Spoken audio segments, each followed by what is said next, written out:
چھوٹی سی عمر تھی حضرت فاطمہ کی جب حضرت ختیجہ وصال کر گئیں،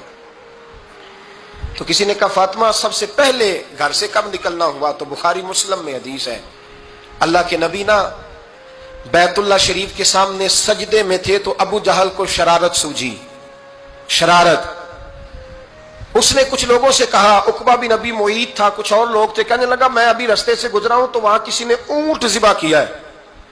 تو اونٹ کی اوجڑی، آپ نے اوجڑی دیکھی ہے نا، جانور کی اوجڑی بڑی وزنی ہوتی ہے، اس میں گندگی ہوتی، اونٹ کی اوجڑی بڑی وزنی ہوتی تھی،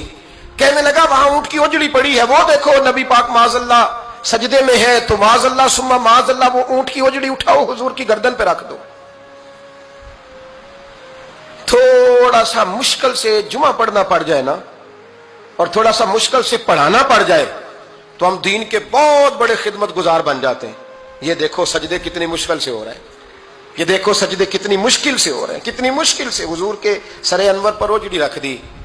یہ وہ وقت ہے کہ نہ تو چچا ابو طالب ہیں جو پہنچ جاتے، نہ جناب ختیجہ ہیں جو بندوبست کرتی، تو کسی نے نہ جناب ختیجہ کے دروازے کے سامنے منہ کر کے کہا کہ محبوب کے گھر والوں حضور کے سر اقدس پر اوجڑی رکھ دی ہے کسی،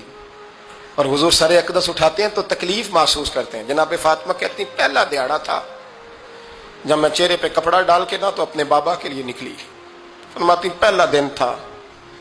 میں حرم کعبہ میں پہنچی، حضور کو سجدے میں دیکھا تو چھوٹے چھوٹے ہاتھوں سے میں نے اوجڑی نیچے گرائی، حضور بولے کچھ نہیں، نہ میں نے کوئی بات کی، میں نے حضور کی انگلی کو تھاما اور میں کنویں پہ لے آئی،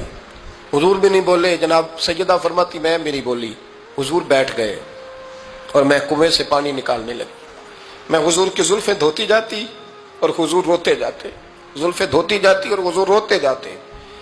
پھر حضرت فاطمہ نے جب حضور کی زلفیں دھو لیں تو ہاتھ اٹھائے، کہا اے اللہ جنہوں نے میرے بابا کو تکلیف دی ہے نا ان کو برباد کر دے۔ میں رات روایت پڑھ رہا تھا مشکات سے تو میں حیران ہو رہا تھا کہ یہ عجیب منظر ہے، یہ عجیب منظر ہے کہ جب طائف والے پتھر مارے اور نبی کریم علیہ السلام سے حضرت زید بن حارثہ کہ حضور دعا کریں یہ تباہ ہو جائے، تو نبی پاک کہ نہیں زید میں نے نہیں ان کے لیے تباہی کی دعا کرنی، یہ نہیں ٹھیک ہوتے تو ہو سکتا ہے ان کی نسلیں ٹھیک ہو جائیں۔ اور جب احد میں وہ لوگ پتھر مار کے دانت شہید کر دیں، حضرت ابوبکر صدیق جیسی ٹھنڈی طبیعت کا آدمی عرض کرے حضور دعا کریں یہ تباہ ہو جائے، تو حضور نے فرمایا اللہم اہد قومی فانہم لا یعلمون، یا اللہ میری قوم کو ہدایت دے، یہ جانتے نہیں یہ کیا کر رہے ہیں۔ حضور نے کبھی بھی کسی کے لیے دعائے ضرر نہ فرمائی،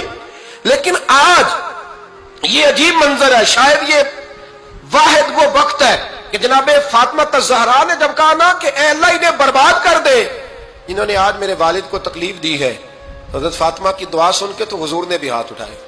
کہا اے اللہ جیسے میری بیٹی کہتی ہے نا ویسے ہی کر دے،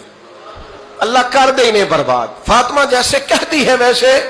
اللہ کرے آپ کو سمجھ آئے میری بات کی کہ وہاں جہاں شدید تکلیف دی گئی وہاں حضور نے کسی کے لیے ایسی دعا،